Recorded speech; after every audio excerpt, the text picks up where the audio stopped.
Welcome to Common Grounds, recorded inside the roasting room at the Coffee Roaster in Lincoln, Nebraska. In each episode, we sit down with people from Lincoln and beyond so you can get to know the fascinating individuals who help shape our community. Grab a cup and join us. We're glad you're here. Today, we have someone that has so many experiences that I'm not sure we're going to be able to squeeze it all into this time we have together. We may have to ask her to come back.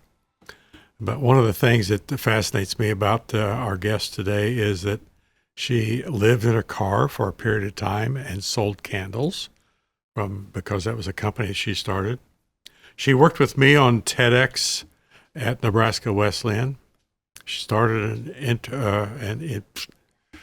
can't talk today, but she started a program at Wesleyan we're going to ask her about. But we have Sarah Spitsen with us today, and Sarah is just one of these people that I just really enjoy getting to know, and I'm thrilled that you are here today to talk with us. Thanks for having me. And of course, the first thing we always ask you, I always forget. Yes, you do. You need to poke me. I'm Randy that would Bretz, be rude. by the and way. I'm Marilyn Moore. Marilyn and I have been doing this for years, and I keep forgetting to introduce myself and her because I just assume because so many people know us from all over town. But anyway, we ask you to bring a coffee cup, and there it sits. Let me read what's Here on it there. is. There's a spot in my heart for you. Oh. Did your hubby give that to you? He did not, actually. I've had this mug since I was in second grade. Oh. I lived the majority of my life away from my dad. He lived in Ohio. I lived here in Lincoln, Nebraska. And one year for Valentine's Day, he sent to the school a teddy bear that was holding this mug. Oh. And I remember getting called to the office and walking up and having no idea what was going on. But the moment I saw that, I don't know if I had made questionable choices that day or what I was thinking, but I got there and saw that, and I felt like the most special kid that, had ever graced the hallways of Randolph Elementary. And so I've had this mug since second grade, and it's one of my favorites. And let's see, you just got out of high school last Sure, week. we'll say that. Yeah.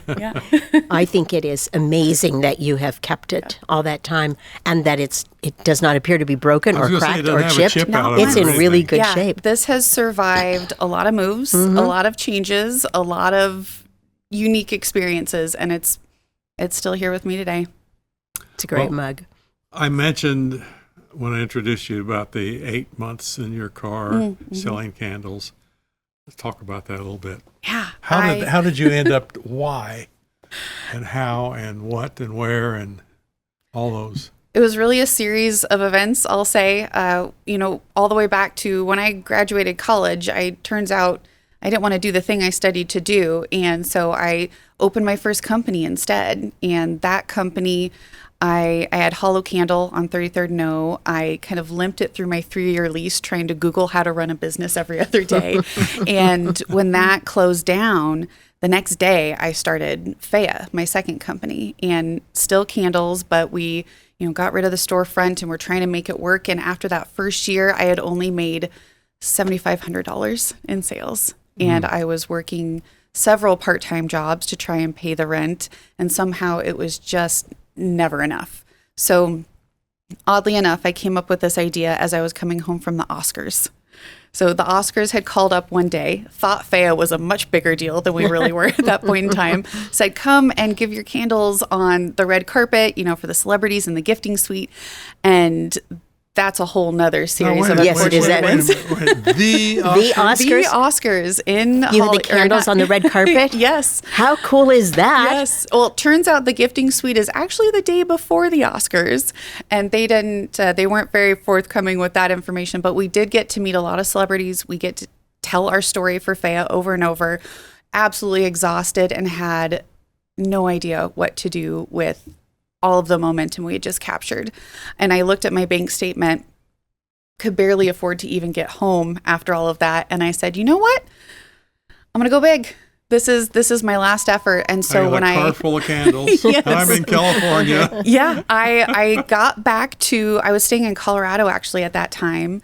And when I got back, I began selling all of my belongings. Every single thing I could find that was of value. I sold only things that could fit in my car or be stored with a friend, like this mug here we're staying. I wrapped up as much money as I could, and I got some sponsors like Whole Foods and Bigler Motors and a few others that, just wrapped their arms around me and said, we believe in what you're doing. And I just decided, if every penny I make can just go back in the business, I think I might have a chance. And that's how it started. I got back to Denver and started from there. Wow. You've started 5 businesses. Is that right? Yep. I've had ownership in 5. Okay. 4 of them I've started from scratch. The thing I'm really interested in is something you did at Nebraska Wesleyan, and I'd like for you to talk about that. How did that come about? And I know there was a major gift that sparked that, but tell us about that. Yeah. So in 2024, actually even backing up to 2023, my last company sold, and it was the first time in my entire adult life that I needed a job. I was in my mid-30s and had never looked for a full-time job before. And so I was working up in Omaha at this role that just wasn't for me. And I put my, bat signal out to the Lincoln community and said, I need something. I want to come back to Lincoln. And that's when my friends over at the Chamber of Commerce said, we've heard of an opportunity at Wesleyan.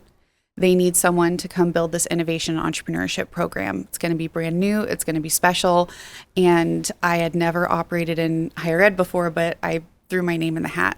And turns out Phil Mullin, who's an incredible, wonderfully successful graduate of Wesleyan, he donated $2 million to teach students the reality of entrepreneurship. No textbook version, but what it really takes, all the things that a lot of people don't always talk And about. who better to do it than somebody who's started 5 things, and she's in her 30s. Wesleyan thought my resume was okay. And so I started 2 years ago and, started with customer discovery, asking students and counselors and graduates, what does innovation mean to you? What's valuable in a 4-year degree? Because we know that the whole world of higher ed has changed over the last several years. And I started just piece by piece building the program. I got to do things from systems and processes and financial assumptions all the way to, all right, figure out a class, figure out what 4 years is going to look like in an innovative program and go. They were very hands off. Wesleyan showed me my office and they said, okay, let us know if you need anything. And by the way, call Randy Bretz, because I remember getting an email from you. Yes. And I'm thinking, why does she want to talk to me? But we've become good friends since. Your name came up from a lot of different people. It wasn't just 1 or 2. It was several individuals. Oh, you're at Wesleyan now? Call Randy. And I followed orders, and I'm very happy I did. One of the unique things, at least unique in my mind, of that program is it's not just sitting in the business department, but you had students in the drama program and in the sports information program and in business, and that it was because you can be an entrepreneur and be in drama. Absolutely. Well, in fact, students in the arts probably need entrepreneurship experiences more than almost anybody, because if you're going to make it in the art world, you have to be really smart about how you market what you're producing, what you're creating. Absolutely. So makes good sense to me. And I can't take credit for that. Wesleyan had actually set this up as an interdisciplinary program prior to me coming on board, but I'm so grateful they did. It's really because smart. not only were we able to look at our curriculum and say, how do I make this work across all of these different disciplines, right? What are the things that everybody has to know? And so it made me focus on the highest priority transferable skills, even down to something like resilience. That's really hard to show and train and define. And what it gave me was the benefit of a really diverse classroom. Every time I taught a class each semester, it wasn't students who had always been together already. It was students from all these different departments and different areas of interest. And the collaboration, the ideation, and the excitement in the classroom, I think, just grew because of that. Tell me about one of the most unusual students that you had, Oh, goodness. if you can think of one, or a whole dozen of them, I'm sure. I always had a really great time with some of my students who would always sit in the front. There was always kind of a characteristics of, the students in the front. But typically I remember when I was in college, I was a front row student, but I wasn't always very verbal. I was there to concentrate, learn, not be distracted. And my front row students were very different than that. They were constantly hands up. What about this? Oh, have you thought about it this way? And just literally leaning forward because they were so excited. And that to me, even on days when maybe I wasn't feeling filled with energy or excitement, it just built me up and made every single class unique. I made tweaks every semester that never stopped. And it was the students who informed me, right? They would give me the feedback to say, oh, actually, you did it this way, but I learned better when you did it this way. And have you thought it? And it was such a collaborative approach that I didn't expect. But it was always my front row students who were kind of leaning in, giving me that feedback. So is it a degree granting program itself, or is it embedded as part of other programs? It is a 4-year degree in and of itself. And we actually just had our very first graduate. Oh, didn't you love that moment? Yes. It was such a happy day and such a hugely proud moment. And students can dual major, and many of them do. But also you can singularly major in innovation and entrepreneurship at Wesleyan. That is a huge commitment on the part of Nebraska Wesleyan to develop a brand new program and make it a degree granting program. Right off the bat. A major off the bat. Not testing it as a minor. Probably a 30 to 45 credit hour program. Yeah. 36. Yeah. That's a lot. It is. And do the faculty, do they come from a variety of departments, or did you hire a whole faculty to deliver this? Or are you the faculty? I was the primary faculty. I was the faculty, the director, the department chair, the every other label that would come underneath of that. I was the representative. And outside of that, I did have an incredible adjunct professor, Bianca Zongrown-Jefferson. She's still there teaching our second level problem solving course, and she'll be teaching our accelerator program that we actually just launched, and it's going to start this fall. Very cool. And so I had to reach out to the community because I wasn't quite sure who to bring on for something like this, and the community responded, and Bianca has just been integral to delivering the really unique way that we're teaching students how to solve problems. What a very cool thing to have your first graduate. That's like visible affirmation that this program is here. It's real. It's in place. It's living. It's succeeding. First major milestone. Yeah. It's a good one. One of the things that you and I worked on was TEDx Nebraska Wesleyan.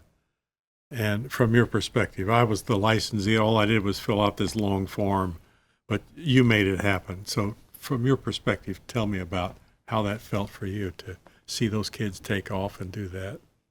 It was incredible. And I'm actually going to pass the recognition one step further, because it came about because I wasn't sure how to really ingrain myself on campus my first year when I was brand new. And so I decided any of the business focused or problem solving focused competitions on campus, I would just give an open invitation. Anyone who won, if you want to do the work, I will help you make it happen. I'll give you every resource. I'll give you advice. I'll give you introductions, whatever that means.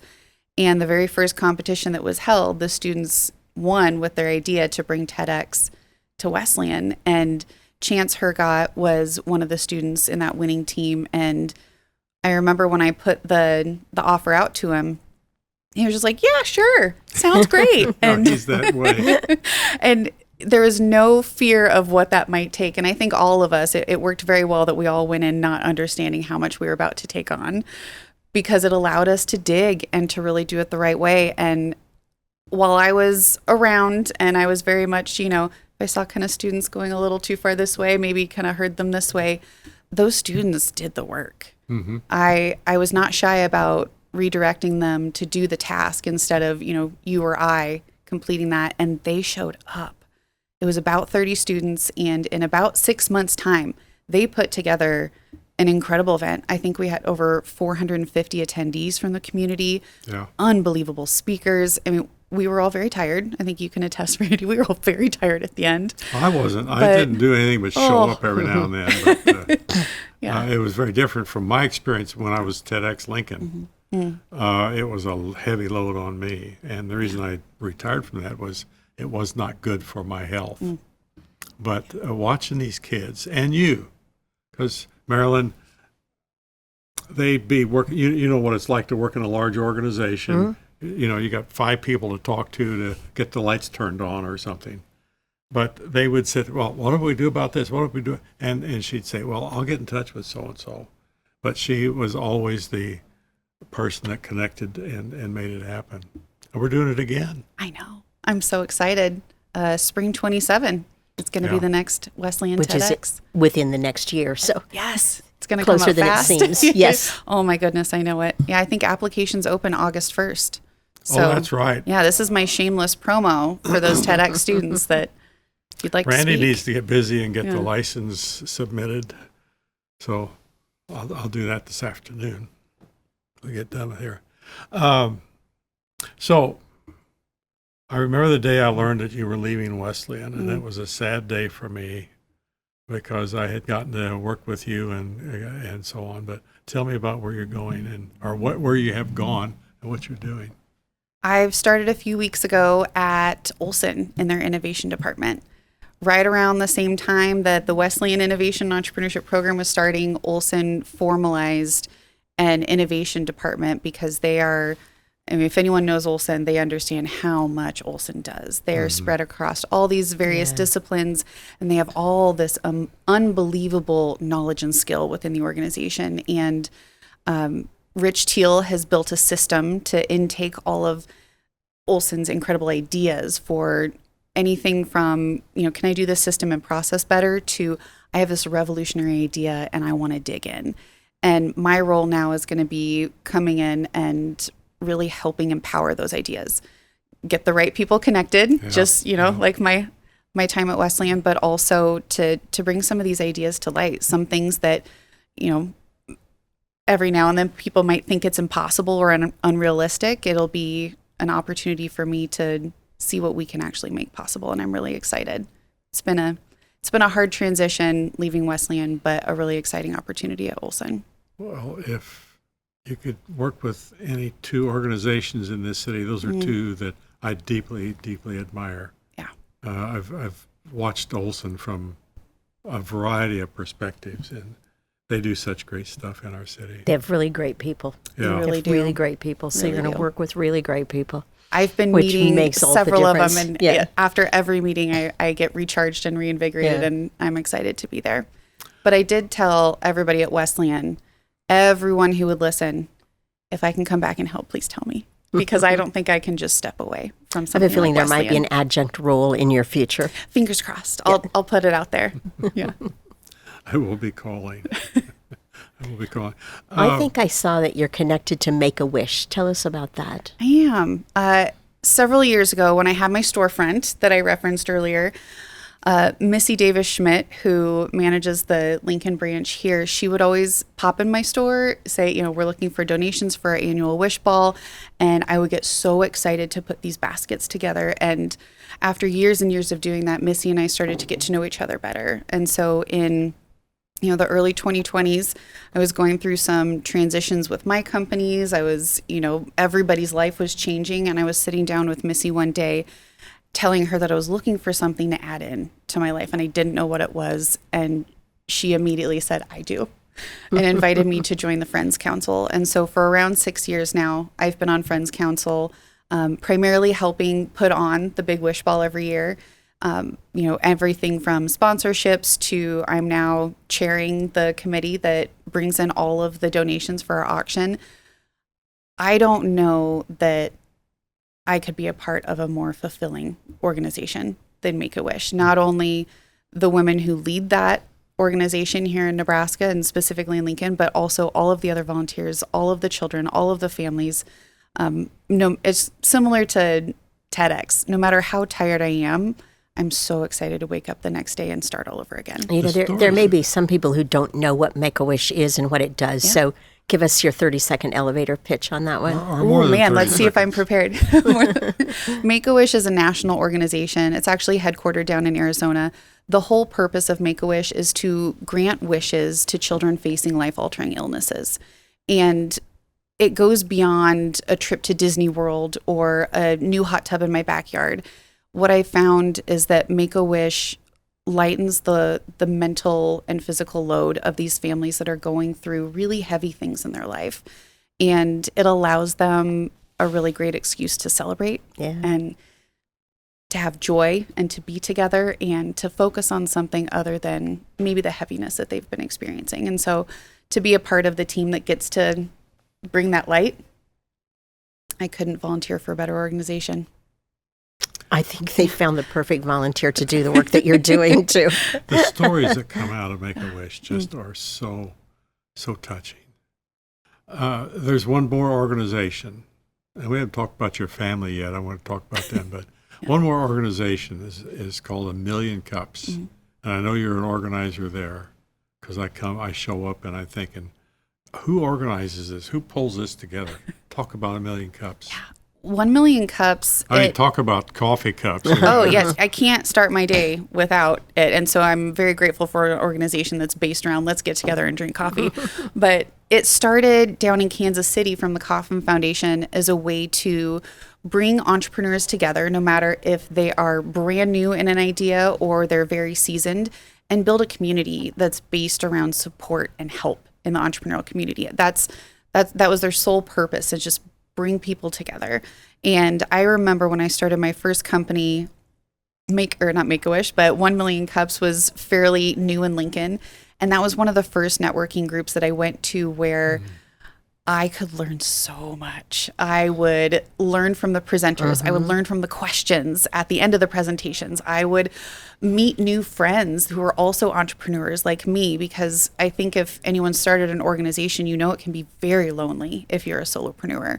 And that community gave me a lot of the fighting spirit and a lot of the, pick yourself up, you can do it kind of attitude that I needed to be able to live out of my car and to be able to make those big decisions and eventually, transfer that knowledge into making my companies work and grow and scale and be impactful. And so a handful of years ago, I joined as a community organizer. After COVID, it had, gone away in town and had slowly started coming back a few years later. So to be a part of the team that now gets to say, what does Lincoln need? What does our entrepreneurial ecosystem look like? And how can we empower the people that are here building has been phenomenal. We've got an amazing community organizer team. I think we're around 8 or 9 organizers now from all different disciplines, all entrepreneur adjacent or entrepreneurs themselves. And it's because we love Lincoln. And we have 2 speakers every single week.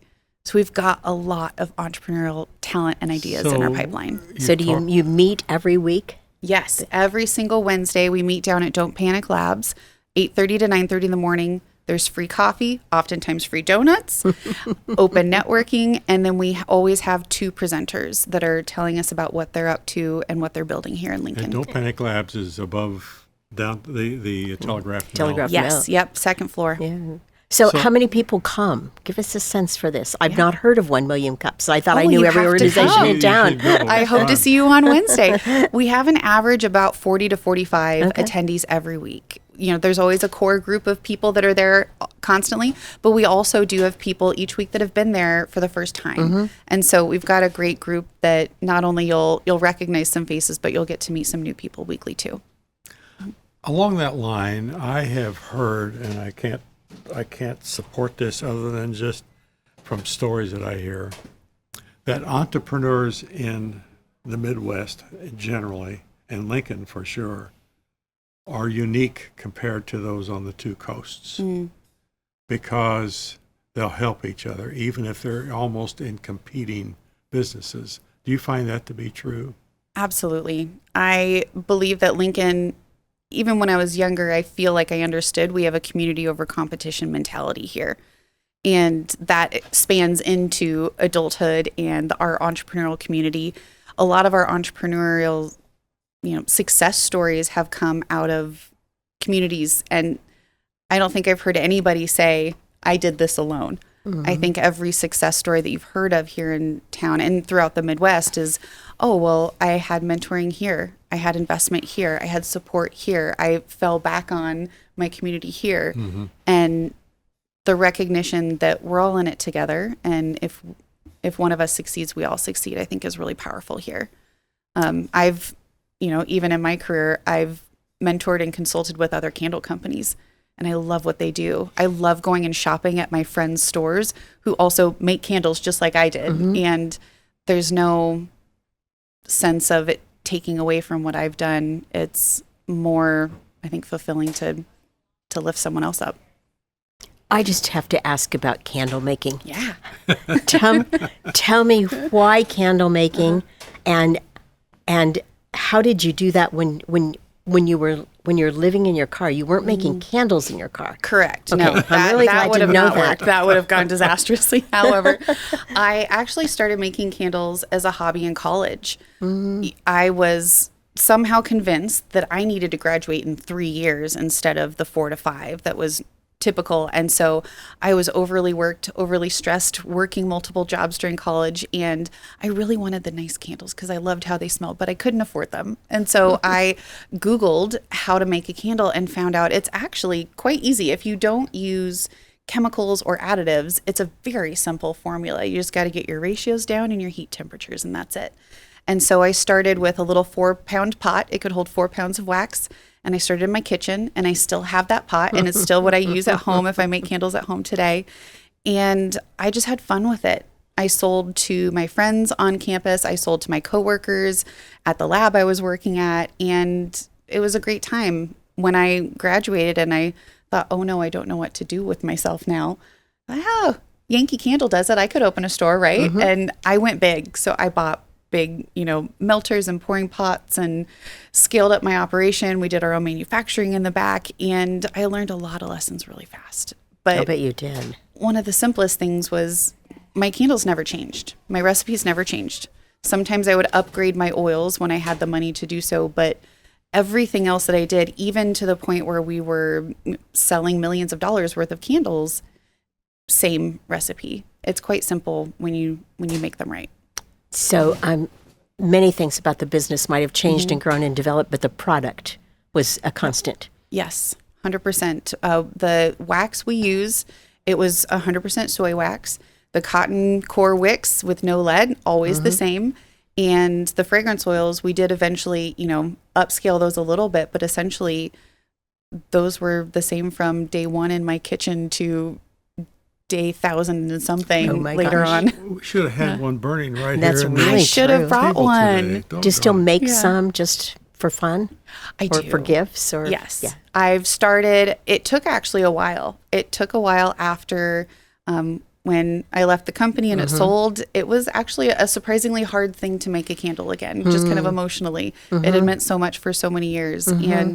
But 2 years ago, I started making them again in my kitchen with my original 4-pound pot. I think I probably paid $10 for that thing online, and it's just like this mug. It has survived a lot with me. It will be with you yes. for life. Yep. I've gone back to my, my smaller suppliers that I started with that are still around, and yeah, it's always nice to light a candle that you made. It's a nice feeling. True. So we've been talking with you about making candles, selling out of your car, starting an entrepreneur and innovation program at an academic institution, 1 million cups, working for Olsson Associates. And do you have a life outside of that? I know you do. Tell me about your family. Yeah. I have an absolutely incredible husband, Nick, who I was friends with for several years before we ever started dating. And so I feel like I've actually known him over half my life now. He and I have our daughter, Isabel, who's 19. She's going to be a sophomore at Wesleyan. It's hard to comprehend that, but she is just killing it and loving life and doing amazing things at Wesleyan. And then we also have a son named Oakley. He's 7. He goes to Holmes Elementary and loves all things Lego and robots. And he used to love to come with me to Wesleyan to as many meetings as he could attend himself. And so we're between the 2 kids and our lives together. We like to travel around to concerts. We love to go to the mountains. We, go to the farmer's market here in Lincoln every Saturday morning. I was just there this morning, and we're busy. we're nonstop. We're constantly going, but I don't think I could You sleep at exist any night? other way. I do love my sleep.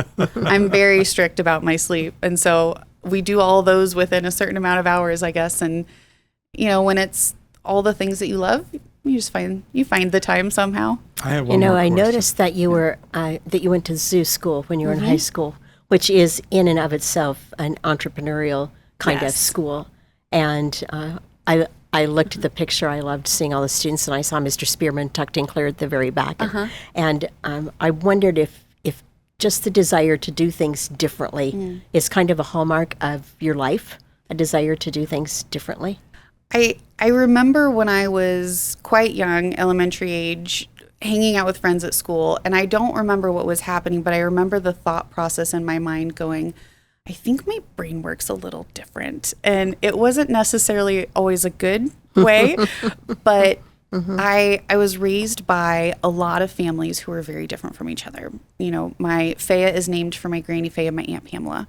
They were incredible women who didn't have a typical experience in life, and instead of going with the grain, they said, I'm going to do things my way instead. Thank you very much. And they instilled a lot of that stubbornness as well as drive into me at a very early age. And I do think that being raised in a lot of different ways all at once kind of let me see different options and let me pick which one I was going to go down. And so I've always had a saying in my brain when something's not working, it's like, well, there's got to be a way. People invent crazy things all the time, right? History books are filled with these unbelievable things that no one ever thought was possible. So therefore, there's got to be a way. And problems to me they're fun.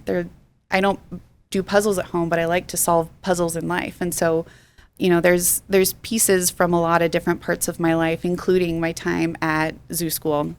And we were not in the beautifully fancy, gorgeous building that they have now. We were back in the portables. Yes, you were. A couple decades ago. But seeing people say, well, there's got to be a way for an alternative way of education, even. I don't think I realized it then, but I can see it now that when I look back, I saw people recreating things that had always been done a certain way and seeing both the successes and the failures. And that was, I think, really formative in my time. You're talking to somebody that was in the school system that came up with the idea that let's have these classrooms and schools in these different locations around the community. I didn't know like that. the zoo school, and I can't even name them all, but Well, first was zoo school, and then arts and humanities, and then there's an entrepreneurship program, and the thing the story that I love most about the founding of the zoo school is that we wrote a grant and received funding from the Cooper Foundation for it. And Jack Thompson, who was the head of the Cooper Foundation at that time, was intrigued most of all about the idea of doing high school differently. He just wanted to say, can we do it differently? And he said, that's what we want to do. We want to do it differently. So I love hearing you talk about that. Well, thank you for being a part of that, because that was an age that, it was a pivot point in my life, and that helped get me on the track that I look back now and I'm so grateful I had. So thank you. It was a wonderful community. It is. And it still is. Continues to and be it still so. is. Yes. Yes, truly is. Yeah. I interrupted you. You had one more Well, question you wanted to ask. You mentioned you were in Denver, and you said, what can I do to get back to Lincoln? And this is how I like to kind of finish our interviews. Tell me, what is it about Lincoln that you tell people in Kansas City or in New York or in Denver that makes this place so special? I think I'm not the only one that says it, I know I'm not the only one. But Lincoln's a giant small town, and I feel like it's a simple way of saying you've got everything you need here, right? We've got the city amenities, we've got, space and neighborhoods to pick from, but also you have that small town connectivity. I don't think I ever go anywhere outside of my house where I don't at least see or run into somebody I know. And the sense of pride that everyone feels here, the sense of community over competition, the sense of empowerment here, I've never found anywhere else. And I've had an opportunity to be a lot of places. I've been able to travel, the fun way for work as well as in my car for work. I've had the opportunity to experience communities globally, and I've never felt the way I feel in Lincoln anywhere else. And, I'm sure there's a lot of variables that go into pinpointing exactly why that is. But to me, it's a giant place with a lot of really community-minded people. And you can't beat that.